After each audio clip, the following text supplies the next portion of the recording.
नमस्कार, स्वागत है। आप देख रहे हैं बक्सर ऑनलाइन न्यूज और मैं हूं आपके साथ गुलशन सिंह। इस वक्त हमारी मौजूदगी बक्सर जिले के नवनिर्मित इटाढ़ी आरओबी के पास है और अभी जो आपको हम तस्वीरें दिखा रहे हैं, ये भीड़ जो आप देख रहे हैं, ये भीड़ इसलिए लगी है यहाँ पर चूंकि अभी कुछ ही दिन हुए इस पुल को चालू होते हुए और देखिए किस तरीके का भ्रष्टाचार का भेद यह पुल चढ़ गया है। यहाँ पर देखिए पुल में पूरी तरीके से दरारें आ गई है और यहाँ पर लोगों का जो भीड़ है वो किस तरीके से इकट्ठा हो गया है, आपको ये नजारा देखने को मिल रहा है। क्योंकि बिहार में लगातार पुल ढहने के खबरें जो है वो पूरे देश में सुर्खियां बटोर रही हैं।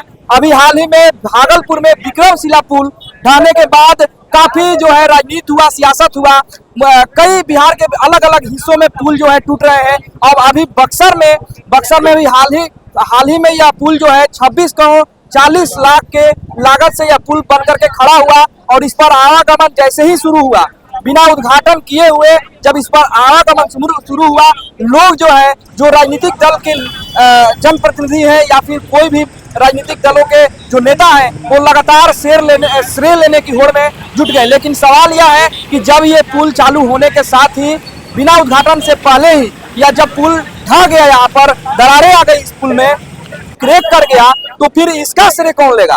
सबसे बड़ी बात यह है कि जब पुल जैसे ही चालू हुआ तमाम लोग आ गए, सोशल मीडिया पर खबरें चलने लगी कि मेरे प्रयासों से इस पुल का निर्माण किया गया है, मेरे प्रयासों से। जनता भी कंफ्यूज हो गई थी कि भाई किसके प्रयासों से यह पुल का निर्माण किया गया है। लेकिन वो तमाम जो नेता अभी तक श्रेय ले रहे थे कि इटाढ़ी आरओबी, चौसा आरओबी का निर्माण हमने कराया, हमारे प्रयासों से, हमारे पार्टी के नेता के प्रयासों से हुआ है, वो नेता अब यहाँ पर दूर दूर तक आपको नजर नहीं आ रहे हैं।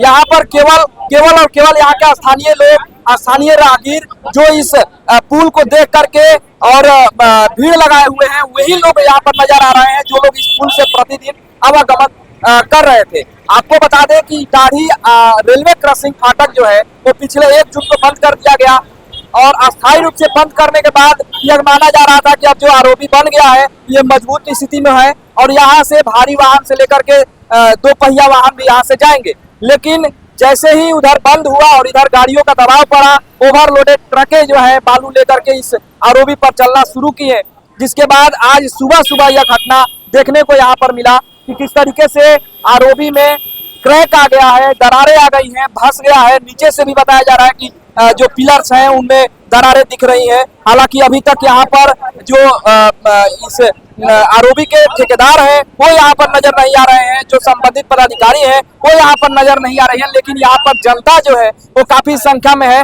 और जनता अब यह सवाल कर रही है कि जैसे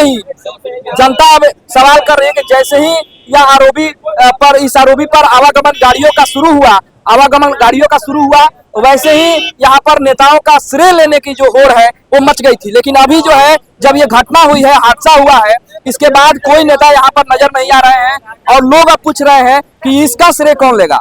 ये जो पुल ढह गया है, यहाँ पर दरारें आई हैं, इसका श्रेय कौन लेगा। क्योंकि फेसबुक पर, यूट्यूब पर, सोशल मीडिया पर तमाम चिट्ठियां जो है वो तैरने लगी थी कि आरओबी इटाढ़ी का हमने निर्माण कराया, हमारे प्रयासों से, हमारे मांगों पर। लेकिन अब जनता सवाल कर रही है कि जब यह धंस गया है, इसमें दरारें आ गई हैं, भ्रष्टाचार का यह भेद चढ़ गया है, तो फिर वो लोग कहाँ हैं जो लोग श्रेय ले रहे हैं, इसका श्रेय कौन लेगा। अब तो जनता जो है परेशान हो चुकी है, इस पर भारी वाहनों का आवागमन बंद कर दिया गया है अभी।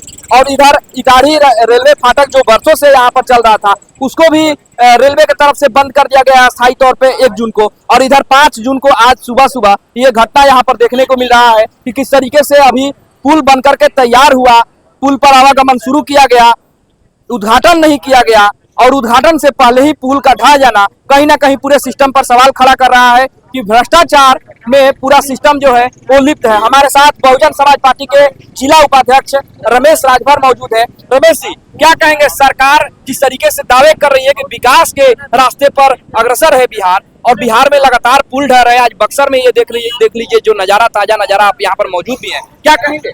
जी, मैं यही कहना चाहता हूँ कि सरकार इसमें नाकामी हमेशा छुपाती आई है और हमेशा छुपाती रही है, क्योंकि आए दिन घटना आप लोग देख रहे हैं बिहार में हमेशा होता रहता है। ये कोई पुल का नया पहला घटना नहीं है, क्योंकि मुजफ्फरपुर में कहीं देखते रहिए, हमेशा कोई गंगा कॉरिडोर हो, कौन हो, लेकिन हमेशा ये पुल टूटता रहता है। क्योंकि देखिए यहाँ पर देखिए सरिया दिखा रहा है, जो कि घर लोग बना रहे हैं, 12 mm के सरिया साज नहीं बना रहे हैं, है ना। हाँ, और हाँ पतला पतला सरिया डाला गया, 10 mm 8 mm, उसमें 2 mm का सरिया भी है, दिख रहा है, देखिए आप। हाँ, इसको जांच होना चाहिए कम से कम। 10 mm 12 mm का, 25 mm का, 30 mm का तो लोग तो घर बना रहे हैं। जो मानक है उसका अनुरूप पुल नहीं बना है। हाँ ना, जो मानक है उसका अनुरूप नहीं बना है। ये कम से कम सरकार जो यहाँ पर इंजीनियर है और ये इसका जो ठेकेदार है उस पर कम से कार्रवाई होना चाहिए, क्लेम होना चाहिए। बताइए, जैसे ही पुल पर आवागमन गाड़ियों का शुरू हुआ कुछ दिन पहले, लगातार यहाँ पर देख रहे होंगे आप भी कि जो तमाम जनप्रतिनिधि हैं उनके द्वारा दावे किए जा रहे थे कि हमारे प्रयासों से हमारे पार्टी के द्वारा इस पुल का निर्माण करा दे, लेकिन अभी तो नजर नहीं आ रहा। ना देखिए, ये सब जो है, जो विधायक है, MP हैं, सब अपने श्रेय में लगे हुए हैं। ये निरीक्षण नहीं कर रहे हैं, सर्वे नहीं कर रहे हैं। हाँ, सिर्फ राजनीति कर रहे हैं, बैठे बैठे सब कुछ पेन पेपर में कर रहे हैं और निरीक्षण नहीं कर रहे। कोई भी बताइए, विधायक हो, MP हो यहाँ का, हाँ, पुल में यहाँ पर बहुत सारा सर लूट हुआ है। जो यहाँ का TD है, देखिए एक और स्थानीय लोग हैं, इनसे पूछते हैं क्या कहेंगे। पुल ढह गया अभी। अरे क्या बोल रहे हैं, पैसा खा गई सर, पैसा खा गई। तब बाबू दादा के जमाना के पुल, अंग्रेजी जमाना के पुल आज तक भसल ना, लेकिन ओकरा के भाषा के लोग बनाओ तो नया पुल है बनल है, बस गई। अगर वो बस में पैसेंजर भर रही, ओकर पूरा घर के परिवार रही, वो हालात में ओकर का होई, माने बड़ा हादसा हो जी के ना हो जाई। तो ये का वो परिवार के सरकार दी का दी, मौजा दे के का ओकर लौटाई। जब ढहल हाथ ना घड़ी ए जा रहला तो ना हम तो ना रहनी, अभी तो अपन काम में जाता नहीं। क्या नाम पड़ी? कुमारू यादव। तो देखिए, ये स्थानीय व्यक्ति हैं जिन्होंने अपना भड़ास जो है सरकार पर निकाला है और इनका कहना है कि इसमें काफी पुल निर्माण में भ्रष्टाचार किया गया है और उसी का नतीजा है कि आज पुल जो है उद्घाटन से पहले अभी बनने के साथ ही यहाँ पर पुल जो है, पुल में दरारें आ गई। अभी 200 दिन नहीं हुआ है, बनना हुआ है, नहीं हुआ है। कहना है कि यदि इस हादसे में किसी की जाने चली जाती, बस इस रास्ते से सवारी बसें पार हो रही थी, पार हो रही थी और यदि घटना हो जाता तो कितने लोगों की जानें इसमें जा सकती थी। तो साफ तौर पर आप देख सकते हैं किस तरीके से लोगों में यहाँ पर आक्रोश है इस पुल के ढहने के बाद, और पुल में जो दरारें आई हैं, लोग जांच की मांग कर रहे हैं। लोग आरोप लगा रहे हैं कि जो पुल निर्माण कार्य है उसमें जमकर लूट किया गया है, भ्रष्टाचार किया गया है और भ्रष्टाचार का यहाँ पर जीता जागता उदाहरण देखने को मिला है। किस तरीके से पुल जो है वो अभी निर्माण कार्य पूरा हुआ, उद्घाटन नहीं हुआ, उद्घाटन से पहले पुल में दरारें दिखने लगी है।